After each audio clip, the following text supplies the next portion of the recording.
Let's go. Alright. Good evening, Dr. Hassan and Ms. Iman. We are Group 12 and we will be presenting our data story. My name is Jia Xuan and I'll be opening our presentation. Let's start with some good news. As you can see from this pie chart of pass and fail groups, the pass rate is quite even throughout, with around 90% of the samples falling under pass. Next,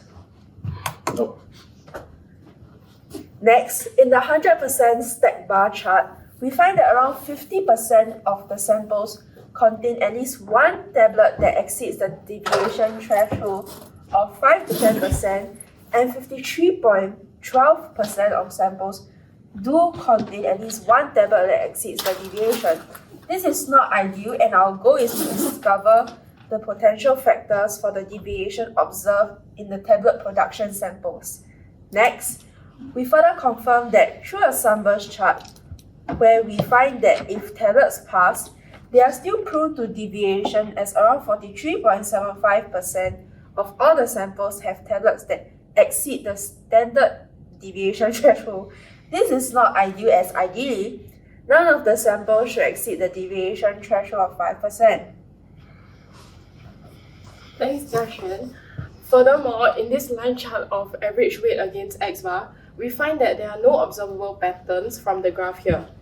We expected the mean weight to increase or decrease linearly if the issue occurs over time, so we can conclude that this issue is not likely to be time-based.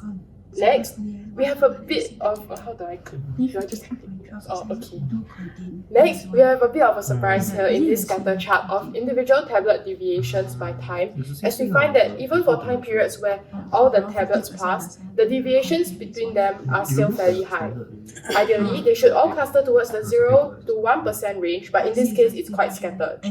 Next, we look at the possible causes of this issue, starting with temperature and relative humidity through this double line chart. We find that the numbers for the two factors over time is non-ideal, as well as the temperature and relative humidity are inversely proportional to each other and increase or decrease over time.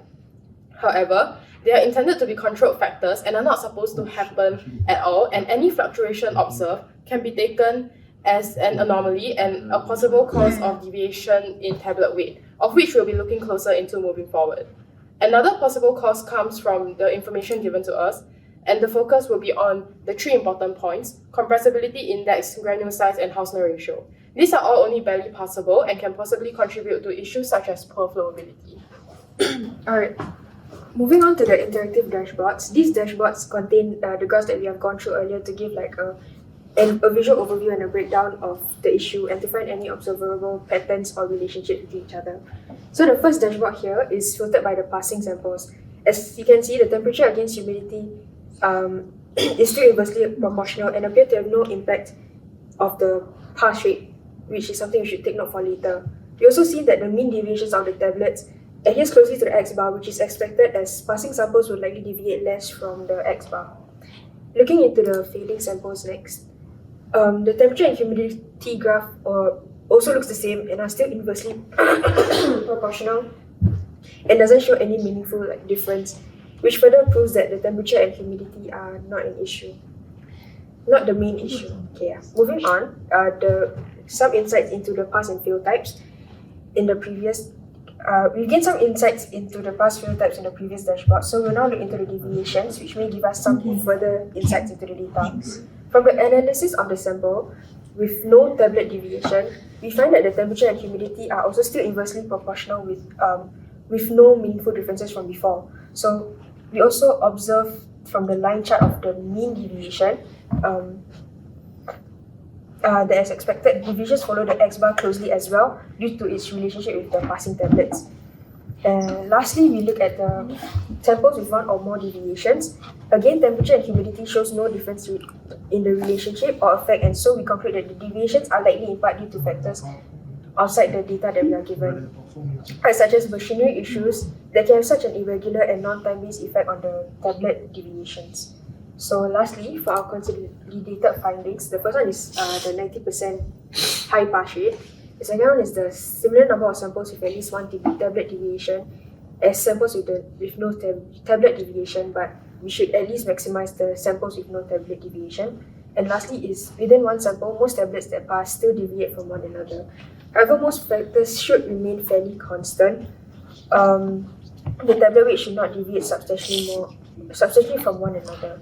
So from there, there are multiple factors outside temperature and humidity that impact the mass of tablets, such as powder flow, particle size, shape and distribution, and issues with equipment. Okay. So, Let's fix the spelling error first, because I won't forget. okay. Okay, our part is 5 minutes.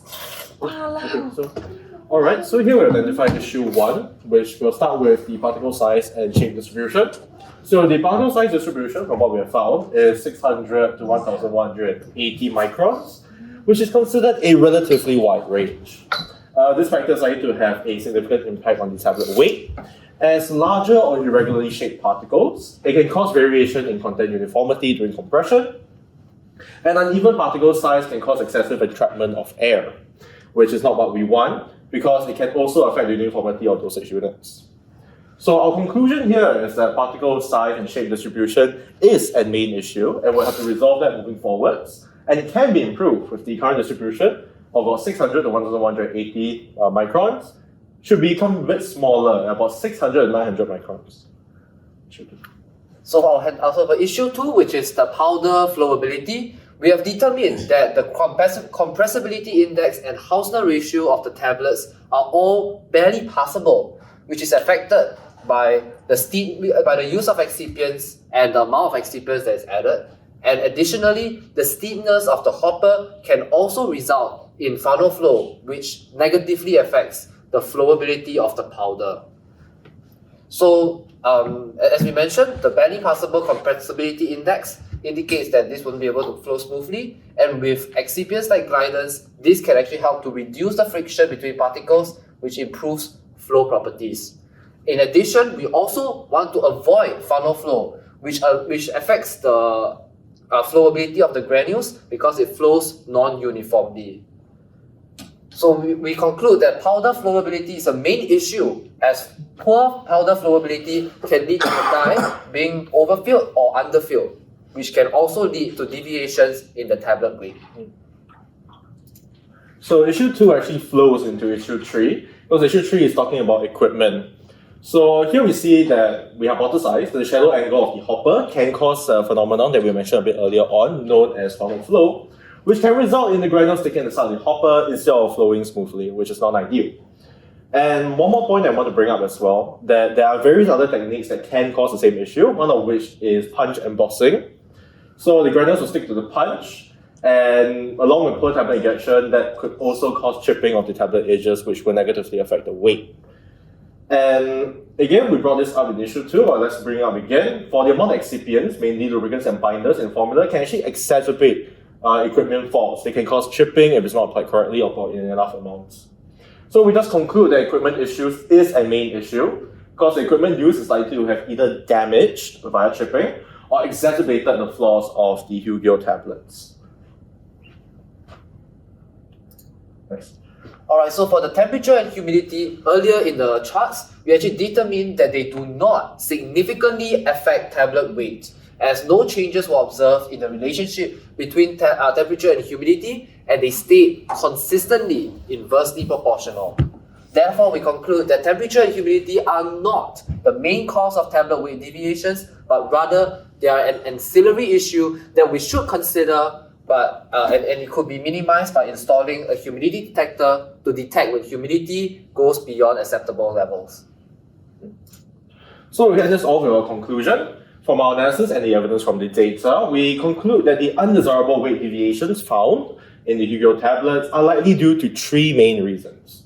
So the first reason is the wide particle size and shape distribution. Second is the non-ideal passable powder flowability issue. And the last one is issues with equipment. On to recommendations. So for the recommendations, based on these 3 main reasons, we have 3 corresponding recommendations. The first, to address wide particle size and shape distribution, is to use conical mills because they can help to produce uniform particle size and can be used for tailoring the particle shape and size for tighter and more consistent particles. The second, for non-ideal powder flowability, is to refine the formulation to try out different excipients and see how much amount of the excipients would be ideal for increasing the powder flowability. And for the last issue, with issues for equipment, we make the hopper angle steeper, because when it's steeper, it can flow better using mass flow instead of funnel flow, and this will actually increase the uniformity of weight among the tablets. Of course, we should also address our ancillary issue, which is temperature and humidity, to increase the consistency or improve the consistency of temperature and humidity levels by installing a suitable alarm system. So that is all for our presentation. Thank you very much. Okay, we went over by 30 seconds? 30 seconds doesn't matter because we But had 30 seconds is fine. we had some issues with this. Yeah.